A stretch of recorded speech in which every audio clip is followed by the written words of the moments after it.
Bom dia, jovens do meu nome. Tudo bem com vocês? Espero que sim. Nossa aula de hoje vai ser as características demográficas da Europa.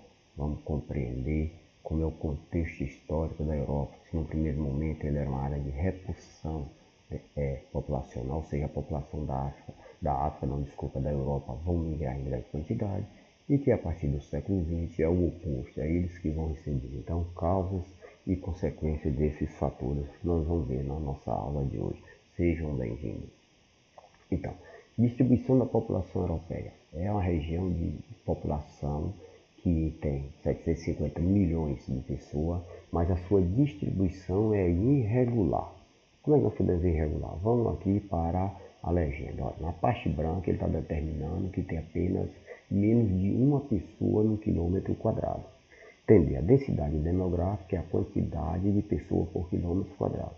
Até 40 pessoas no quilômetro quadrado a gente chama baixa densidade. 60, 70, média. A gente chama grande, acima de 100. Uma média. Então, ó, você pega essa região aqui, menos de uma pessoa. Qual o motivo? Nós estamos nas regiões, ó, círculo polar ártico, baixíssima temperatura. Regiões que nós chamamos de anecúmena, dificílimo de você ocupar. Então, tem esse vazio aqui. Entre 1 e 10, também regiões subpolar fria. E alguns casos nós pegamos aqui são as cadeias de montanha, ó. Também você vai ter um pouco de população. Quando eu pego entre 10, 11 e 50, eu tenho aqui, ó, essas áreas já estão um pouco mais entre planície, já é uma área mais adequada para se viver. Então veja a distribuição. E quando eu pego a mais de 100 habitantes por quilômetro quadrado, eu estou levando o quê? Estou levando agora não um aspecto mais natural, mas já econômico. São as áreas que são altamente industrializadas. Então, ó, Inglaterra, Londres, aqui que é o berço da Revolução Industrial. Quando eu pego aqui a Alemanha, né, isso eu vou pegando aqui parte da Polônia, esse país mais desenvolvido, a Itália, essa região aqui. Então tá aqui, ó, as regiões mais elevadas e as de temperatura muito baixa no inverno são as mais despovoadas da Europa. A grande concentração da população, excetuante pelos fatores históricos e econômicos. Então são eles os povos que se instalaram primeiro e que implantaram o sistema capitalismo, são o berço da Revolução Industrial. E aqui nós temos as taxas de crescimento dessa população, crescimento vegetativo. E olha que nós estamos fazendo um paralelo entre 2000 e 2015. Então já estamos passando 5 anos depois disso, esses índices diminuíram mais. Então, quando eu procuro a taxa de crescimento vegetativo natural, o que é que eu faço? Eu pego a natalidade, que é a quantidade de crianças que nasceram no grupo de 1000, e vou subtrair a taxa de óbito, a quantidade de pessoas que morreram no grupo de 1000. Aí eu tenho ele lá. Se eu tenho de 1 a, digamos, acima de 2, envia-se a alta taxa de crescimento vegetativo. Se ele está entre 1,9 até 1,5 é o ideal, com 1 ele já está trazendo problema, e se ele estiver abaixo de 1, negativo, ele traz sérios problemas. Porque se alta taxa de crescimento vegetativo, isso vai o quê? Vai gerar grandes problemas, porque você vai ter uma gama de muitos jovens que precisa de ensino médio, que precisa de curso superior, que precisa de curso profissionalizante, ou seja, investimento altíssimo na educação e geração contínua de emprego. E você não vai conseguir fazer isso, certo? Se eu tenho um crescimento vegetativo baixo ou negativo, o que é que vai ocorrer? A população deixa de ser jovens, ele passa a ser o quê? Adulto. Então tem terceira idade, esse pessoal já precisa aposentar, então ele vai ter que receber salário. Quem é que vai trabalhar se não tem essa quantidade de jovens? Então gera também problema. E aí eu vou precisar de um determinado tipo de saúde para poder, se a população está com a expectativa de vida alta, então eu tenho que gerar um ambiente social adequado para eles. E aqui estão alguns exemplos. Vamos para as maiores taxas. A Albânia tem 1% positivo. A Irlanda 0,6%. Macedônia 0,4%. País Baixo, que é o nome do conjunto de país, 0,2%. Veja que as maiores taxas estão abaixo, né? Está de 1 para baixo. E eu falei que o ideal seria 1,8, 1,7, que é o ideal, que você consegue um equilíbrio quando você divide a faixa etária entre jovens, adultos e terceira idade. Agora, o grande problema é quando eu vou para as menores taxas. Olha o caso da Lituânia, 0,8 negativo. A Bulgária, 0,7 negativo. Olha aqui os índices. Qual o grande problema daqui? Aqui está morrendo mais gente do que está nascendo. A população vai direto, você pega a pirâmide etária dele, a base bem estreitinha, o corpo vai afunilando também e o ápice, o topo em cima, ele vai enlarguecendo. Então vai chegar um momento que essa população é formada por pessoa adulta. Adulta não, idosa, acima de 60 anos. Quem é que vai trabalhar? Qual o futuro desse país se não tem a geração de jovens para chegar e substituir esse outro? Mas o que leva tudo isso à Europa a ter os menores índices e taxas de crescimento vegetativo do mundo? Está aqui, ó. Seção da mulher no mercado de trabalho. Já falamos muito disso. A mulher entra para o mercado de trabalho e vem jornada dupla. Lembrar que a Europa predomina país desenvolvido, então a mulher tem acesso à educação paralela ao homem, não tem essa distinção como existe nos países subdesenvolvidos, onde sempre o homem prevaleceu o interesse maior. Aqui a mulher entra no mercado de trabalho, desde criança ela já sabe que vai entrar no mercado de trabalho, ela vai estar acessando a universidade, então o papel de mãe vai ficar em segundo plano. O custo de criar filhos, se nós estamos num país desenvolvido, num continente que os países são desenvolvidos, você tem que sair para trabalhar, a mão de obra é cara e para ficar com seu filho é altíssimo, e aí você tem que pensar duas vezes. E o planejamento familiar. Não é o Estado que vai determinar quantos filhos tu vai ter, como o caso da China, que nós falamos muito, da política do filho único. A Europa, pelo conhecimento educacional, o casal se juntam e decidem. Nós vamos adiar os filhos porque você vai terminar a universidade, porque nós vamos ter que entrar no mercado de trabalho. Nós não vamos ter filho agora porque nós vamos ter que trabalhar para a gente poder montar a casa. Entender que a Europa, lá não, o trabalho lá não se deve só na alimentação, trabalho, casa. Também tem o lazer. Então é como deu período de férias, todo mundo sai para o lazer. E se eu tiver muito filho, como é que eu vou poder ir? Então eu vou fazer um planejamento. É o casal que decide quando vão ter os filhos e quantos filhos vão ter, certo? E aí vem a expectativa de vida e a renda dessa população, que vai dizer o IDH, que é o Índice de Desenvolvimento Humano. Quando pega a expectativa de vida, lembrar que isso aqui nós estamos falando até 2015, como nós estamos em 2020, se eu pegar esses países aqui, Noruega, aqui só a Noruega está acima de 80 anos, a Suécia 81, eu pego a Itália 81, Portugal 78, e eu pego a Rússia. Olha, Portugal é um dos países menos desenvolvidos da Europa, junto com Portugal na parte ocidental. 78, quase 79. Tenho certeza absoluta que quando nós já estamos 5 anos, esse índice aqui, ó, até Portugal está 79, 80 anos. Um índice altíssimo. Se eu faço um paralelo com a África média é 55. Se eu pego mesmo a Ásia, que sempre nós estamos estudando Europa e Ásia, na Ásia você vai ter o Japão, que está acima de 80 anos, que é o país mais expectativa do mundo, mas a maioria, se eu pegar como exemplo a Índia, se eu pegar a China, a média é... Na Índia não dá 70 anos. Eu pego a China, deve estar 70 e poucos anos.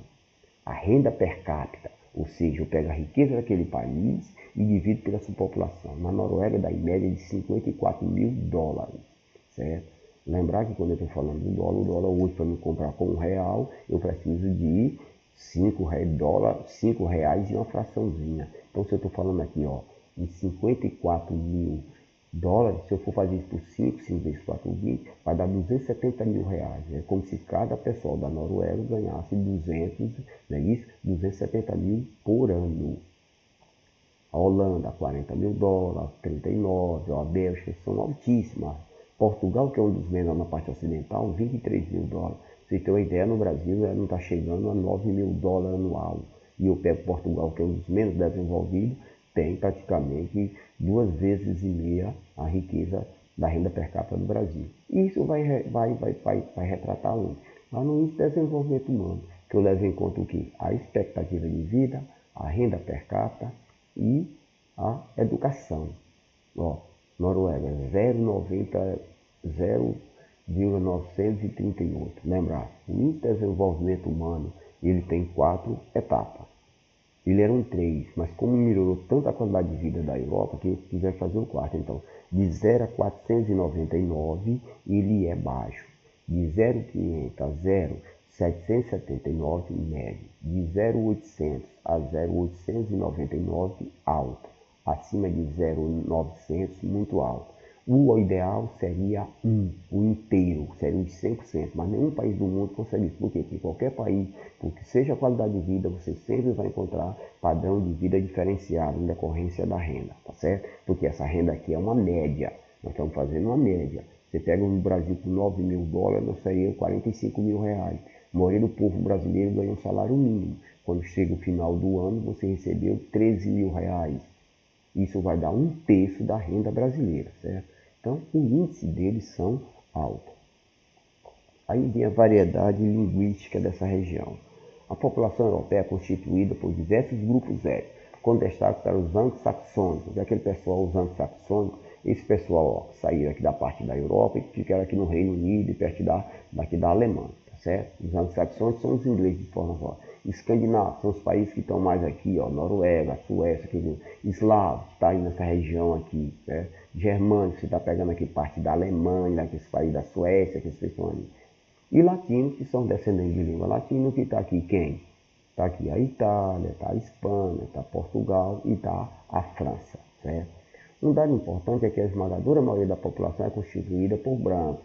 A Europa, a teoria aceita, o homem surge na África, clima quente, ele vai migrando para a Ásia, chega à Europa, você tem várias glaciações, então a tonalidade da pele vai mudando ao longo dos anos. Por isso que a gente não fala raça branca, raça negra, só existe uma raça humana. O que muda é a etnia pela cultura. E a pele é só uma cor que é fruto do aspecto da natureza, certo? Então predomina o branco aqui. Lógico que depois vai ter alguma parte que tem negro, que são mestiços, mas que já migraram, que nós vamos ver posterior. São faladas na Europa 24 línguas oficiais e mais de 60 línguas regionais ou minoritárias. Na Suíça, por exemplo, se fala francês, italiano e alemão. Então a Suíça é um país minúsculo, deve ter 50 mil quilômetros quadrados no máximo. Você tem uma ideia, o Piauí tem 250 mil quilômetros. Então, dependendo dessa área pequena, na região que tu vai falar norte, sul, leste, oeste, um lugar vai falar francês, o outro vai falar italiano, o outro fala alemão. Por isso que eles são, a maioria da população desses países muito pequenos, eles são bilíngues, porque já é fruto da sua país. Você vai ter que migrar para uma região dentro do seu país, você tem que aprender. Então, você tem uma facilidade. Também é considerável a contribuição linguística de imigrantes que chegaram ao continente europeu. Lógico, os árabes ocuparam aí, né, isso. Você tem também influência, né, da Ásia. Alguns governos do país impõem fortes restrições ao idioma estrangeiro, exatamente. Eles já têm essa quantidade de línguas. Chega alguém fora como um africano que quer impor. Chega, sei lá os americanos. Então, eles não impõem. Por quê? Porque a língua é uma coisa cultural, que demonstra, né, isso, o tipo de cultura sociocultural de um povo. Então, se chega outra língua e começa a substituir a tua, você começa a perder seus traços culturais.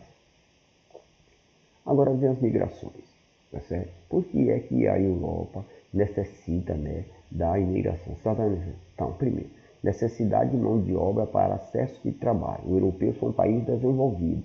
Então, a maioria da população que tem acesso à educação de qualidade, de pública, dizendo em primeiro lugar, o que é que vai ocorrer? Ele não quer trabalhar na construção civil. Mesmo a agricultura, que já é mecanizada, mas ainda precisa de mão de obra, ele não quer ir para lá. Ele não quer trabalhar na área de limpeza. Então, o que é que faz? Tem que buscar gente de fora de outros países, que não são tão qualificados, que vai para esse trabalho, que vem de um local onde a renda per capita é baixa e que não tem uma qualificação profissional, vai trabalhar lá. Especialização profissional em universidades e institutos técnicos. Eles valorizam enormemente as universidades e institutos técnicos. Então é o que chama de fuga de cérebro, ou seja, gente da América, da África, da Índia principalmente, ali da Ásia, chega a fazer o mestrado, doutorado em determinada área, não tem oportunidade no seu país, ou se tem trabalho vai ganhar pouco, eles migram para a Europa, porque a Europa vai receber de braços abertos essa fuga de cérebro, que são mão de obra altamente qualificada. E perseguições políticas e os conflitos técnicos no país de origem, normalmente nas condições de refugiados. Ou seja, você tem um conflito, como nós já falamos lá da Ásia, não é isso? As minorias da Ásia, eles são refugiados, que se eles ficarem em seus países, eles vão morrer, então eles migram para a Europa. Esses são os 3 fatores com que a migração vão no sentido da Europa. E não podemos esquecer, que como nós falamos no início do conteúdo sobre a Europa está dividida em parte oriental e ocidental, não é isso? Oriental, a parte do leste europeu, implantou o socialismo, parte ocidental implantou o capitalismo. No capitalismo a qualidade de vida foi melhor. Então, quando chega a derrocada do capitalismo, a antiga União Soviética, os países do leste europeu deixam de ser socialistas e implantam o sistema capitalista, o que é que ocorre? Então, pega a Alemanha, era 2 Alemanhas, oriental e ocidental. Quando ela se juntou, foi isso. O pessoal da parte do leste europeu migra em massa para onde? Para a Europa Ocidental. Por quê? Porque a economia lá é melhor e há uma desigualdade econômica entre as duas partes. E de onde é que sai essa maioria? Está aqui, ó. Da Síria, conflitos, não é isso? Civis, o Afeganistão, o Iraque, Povo sem Estado, que nós já falamos, curdos, né? Isso, aquelas minorias da Turquia, do Irã. Então, isso são pessoal que migra para essa região. Qual o grande problema? Aqui que nós falamos, ó, todos língua diferente do que já existe lá. Então, a imigração na Europa. A Europa foi entre os séculos XVI e XX uma região exportadora de mão de obra para todo o mundo. Então, século XVI começa o período que das grandes navegações. Lembra que lá em 1500, né, isso é aquela história da descoberta da América. Então a Europa está em conflito de quê? Ele passa até o século XIX. Primeira Revolução Industrial, Segunda Revolução Industrial, isso vai gerar o quê? Mecanização da produção, mecanização da agricultura, não tem trabalho para todo mundo, então isso é a causa de repulsão. Também não esqueci os conflitos, guerra interna, religiosa, reforma, contra-reforma. Então, tanto é que a América, hoje quando se fala dos Estados Unidos, para os americanos, a América é os Estados Unidos. Então, vamos fazer a América. O que era isso? Era o europeu, principalmente os anglo-saxões, fugindo da Europa porque não tinha espaço no seu país e tinha conflito de religioso ou guerra. Então, corria para os Estados Unidos, vamos fazer a América. Eu não vou tomar para o meu país de origem, eu vou para os Estados Unidos, vou criar uma nova nação. Então, eles dissiparam pelo mundo todo, ocuparam a Oceania até o século XX. Com o fim da colonização, do colonialismo na América e o neocolonialismo na África e na Ásia, que foi que ocorreu. Agora vai se inverter. Ele era a Europa, no primeiro momento, entre os séculos XVI e XX, uma área de repulsão. Agora, a partir do século XX, eles são uma área de quê? De atração populacional. Por isso que ele fala aqui. Já no século XX, a partir da década de 60, a situação se inverteu. Os novos imigrantes são agora oriundos dos países de diversas regiões do globo. Entre imigrantes que elegeram a Europa como um dos seus destinos, não reclama terra ou recursos naturais, e sim um lugar com melhor condição de vida. Então entenda, a Europa você não tinha terra para todo mundo, você tinha conflitos, necessitava de recursos naturais. Então eles saíram da Europa e vieram para a América, para a Ásia e para a Oceania. Aí implantaram a colonização e exploração, se fixar definitivo como na América anglo-saxônica. Então ele vinha em busca disso. Agora, quem vai a partir do século XX, principalmente da década de 60 para a Europa, ele não vai reclamar por terra. Ele não vai em busca de novos recursos naturais para suprir sua necessidade do seu país. Ele vai em busca de condições de melhor de vida. E não esquecer que esses europeus vieram para esse país, impuseram a sua religião, a sua cultura, a sua língua. Então, de certa forma, nesses países onde foram colonizados pelos europeus de exploração, a língua deles foi importada. Vê o Brasil. Por que nós falamos português? Os portugueses nos impuseram. Por que os Estados Unidos falam inglês? Porque os ingleses impuseram. Por que é que a maioria dos países todos da América Latina falam espanhol? Em decorrência de que os espanhóis fizeram eles aprender a língua e esquecer dele. E assim foi parte da Ásia. E aí, ó, tá a leva de pessoal, ó, aqui saindo do seu país por causa de guerra civil, de conflitos, tá certo? Tudo em decorrência da confusão. E aí, ó, aqui ele faz uma chave mostrando você sair do seu país e tentando migrar, chegar no outro. Então veja que são tudo histórico e cultural isso daí. E aí vem um racismo que nós já falamos na Europa, que é a xenofobia. Você já tem conflito na Europa. Não esquecer que a Primeira e a Segunda Guerra Mundial lá dentro da Europa. Você tem conflito, você tem várias línguas, você tem várias culturas. Então isso já gera um conflito. Veja o problema da União Europeia, que ia bem bom aquele negócio, agora vai em Brexit, né? Isso que é a saída da Inglaterra. Então eles ainda têm conflito que não chega a um consenso e se chega alguém de fora. Então o racismo está ligado aqui ao medo dos europeus da perda de cultura, predomínio branco, chega pessoal da África, que são negros, chega o asiático, que é pele amarela, chega o latino. Então isso vai o quê? Isso vai já trazer a perda dessa identidade, tanto da cultura, né? Isso, o poder. Tem medo de ser dominado pelos imigrantes, não assim como. Você vai ter medo que ele impõe a sua cultura como pessoal islâmico, não é isso? Você vai perder trabalho, porque agora, mesmo eles indo para o serviço de menos qualificado, mas você vai ver nele como desemprego por causa disso. Então, tudo isso gera esse problema, certo? Essa nossa aula é bem abrangente, mas deu para dar uma noção geral do que seria. É importante que vocês peguem o capítulo, façam a leitura lá do livro didático de vocês, que vai ajudar mais, e principalmente quando vocês responderem a atividade, certo? Até a próxima aula e fiquem com Deus.